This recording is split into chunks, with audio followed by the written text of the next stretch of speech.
Со силна верба во Бога желбите кога тогаш стануваат реалност. Токму таа и пораката која денес од Виница ја упати 23-годишниот Даниел Манасиев, кој по 10 пат скокаше во водите на Виничка река, а по втор пат го фаќа крстот.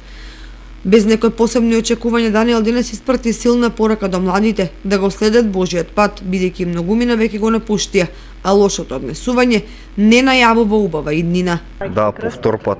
Не очекувам јас никој пат, само чисто за здравје.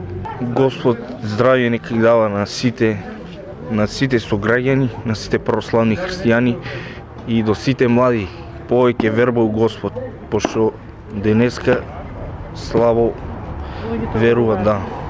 Младите посебно. Градоначалникот Ивица Димитров упати честитки до Даниел и до сите верници кои што се фрлаа по Светиот крст и изјави дека општина Виница понатаму ќе продолжи со традицијата за доделување на лаптоп. Честитки на Даниел, му посакувам успешна година и на него и на сите што се фрлаа по Светиот крст. Општина Виница и оваа година за оној кој што го фати крстот доделува лаптоп, меѓутоа во населените места или во селата доделува таблети. Така да денес ќе поделиме 10 таблети и еден лаптоп.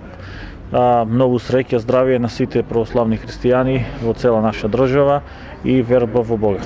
Честитки на Даниел упатија и свештените лица од храмот Свети Архангел Михаил, кој му подарија икона за здравје. Бог се јави, навистина се јави.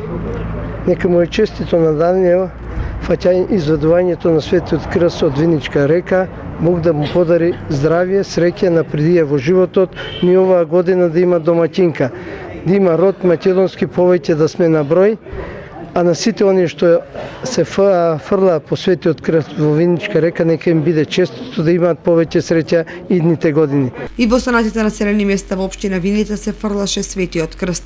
Дарко Цветановски во село Градец, Леонид Пешов во село Лески, Климент Атанасов во Пеклани, Бобан Панов Јакимово, Бобан Јованов во Истибања, Антонио Димитров во село Драгобраште, Наум Тренчовски во село Блатец, Иван Арсов во Липец, Алекс Соколов во село Трсино се настрекните во 2020 година, кои се фрлаа по крстот и успешно заокружија својата духовна мисија на најголемиот верски празник Богојавление Водици.